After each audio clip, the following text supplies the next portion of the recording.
திருச்செந்தூர் மாசித் திருவிழாவிற்கு நடைபயணம் மேற்கொள்ளும் முருக பக்தர்களுக்கு சமூக நல்லிணக்கமாக 10 நாட்கள் விரதமிருந்து பணிவிடைகள் செய்து வரும் வேப்பிலாங்குளம் கிராம மக்கள்.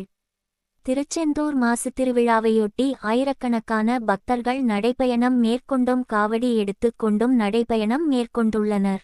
கேரளா, குமரி மாவட்டத்தின் பல்வேறு பகுதியில் இருந்து வரும் பக்தர்கள் நெல்லை மாவட்டம் வேப்பிலாங்குளம் கிராமம் வழியாக திருச்செந்தூருக்கு நடைபயணம் மேற்கொள்ளுவது வழக்கம்.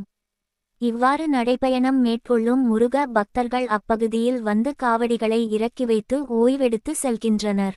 வேப்பிலாங்குளம் கிராம மக்கள் தன்னார்வ குழுவாக இணைந்து 10 நாட்களாக விரதமிருந்து அசைவ உணவுகளை தவிர்த்து முருக பக்தர்களுக்கு தங்குவதற்கு தேவையான தங்கள் இடம் கொடுத்து அவர்களுக்கு தேவையான அடிப்படை வசதிகளை செய்து வருகின்றனர்.